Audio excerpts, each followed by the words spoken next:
original passport from Hong Kong to England, Yeah. circa 1961. That picture up there came from this passport. I'm a bit of a hoarder, okay? I keep everything.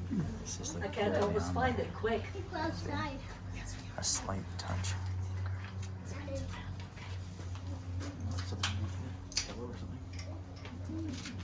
That got left out. I'm way ahead of myself here. So we left England on the Empress of Canada in 1966.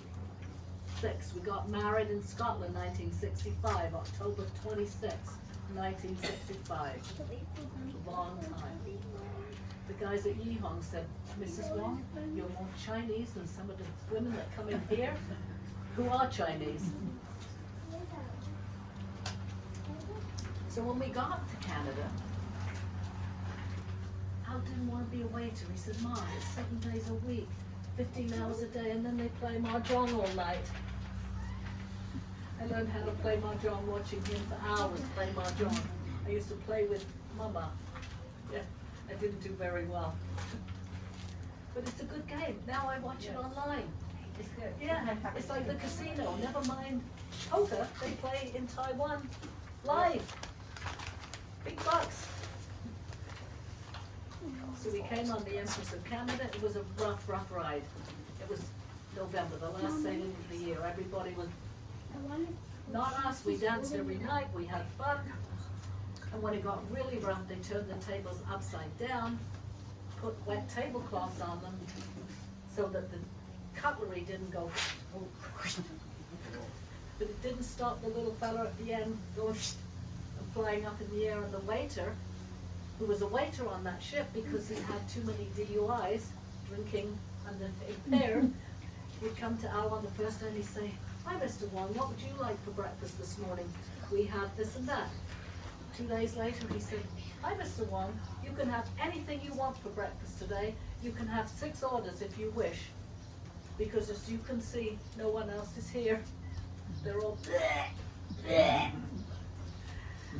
The more we sail, the more of them succumb to seasickness. He actually helped us. He said, I'll tell you what you do. Go up, when you go to the lunchroom, take an orange and a lemon, cut it in half. You, if you're in the top bunk, take it up there with you. If you're in the bottom bunk, suck the juice before you get up in the morning. He would never sick. Never sick. So we left England in 1966. And Al came here. He didn't want to be the waiter, so he said, what am I going to do, Mike? I said, I don't know. Got jobs in factories. I said, you're not a factory boy, okay? You had a beautiful suit. You were a manager. Go to school. He went to George Brown and he studied drafting. It never materialized to too much. It was a 9-month certificate course. When he graduated, he got a job in another factory. That didn't last long.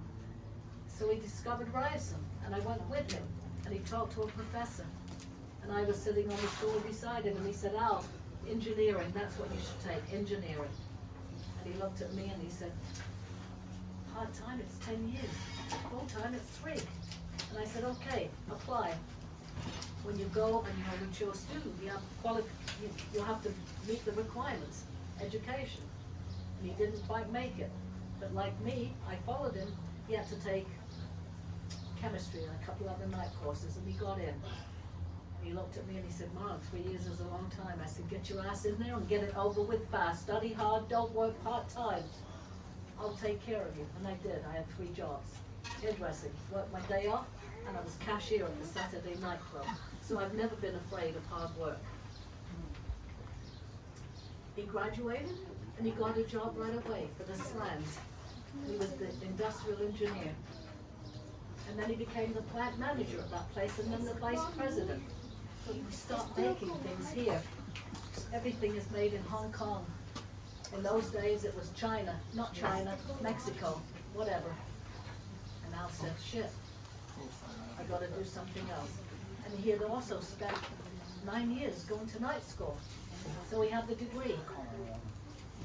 And then manufacturing, all his engineering friends said, don't go work where Al Wong worked because they all close up. Tonka Toys, De Havilland, McDonnell Douglas. And so Al always wanted to be a stockbroker. He loved the rush of gambling. All Asians do. And he used the stock market to gamble. And he put all on nothing. On Air Canada stocks, it went off the board. And you know, he kept that up right to the end. Because when I sat here with the guys who Alan worked for to take over the financial stuff, he said, Al didn't tell me. He said, what happened to this, Al? Was it one of those all or nothing deals? Al didn't want to answer, because he never told me. 50 grand. It's only money. Money. You come wearing nothing, you leave wearing nothing. I love this philosophy. It's not my religion. I was baptized on High Anglican, but I only ever went there once, when I was christened. Never again. So that's not a religion for me. This is my Taoism. Oh, and the other one that you can't even mention the name now, because Danny used to practice it when he heard he was going to China. He had to divorce himself from all his friends, Falun Gong, right? Yeah. Yeah, because the communists are afraid. Yeah. They're afraid that you'll get together and rise up and cause trouble. Yeah. Same with the Muslims in the south and the other. You know, there were 51 tribes in China. And if he had his way, he'd have one. What is it? The Hun, your tribe. Huns. Huns. Huns. Yeah. Huns. It's 51, 49 others. Anyway, we're off track. So, his broadly based career of financial planning was what he always wanted to do, really. He shouldn't have been an engineer, he should have been a stockbroker. He used to play his own stocks. He didn't pay to have anybody else do it. He did it online. And he chose the cheapest one because he was a bit tight. He's laughing. This one here, Kit, he takes after his mother. Steve takes after his mother. Al's a cross between his dad and his mother. He'd like to do well, but he's more like his dad. He's kind of chilled. And Danny is his father.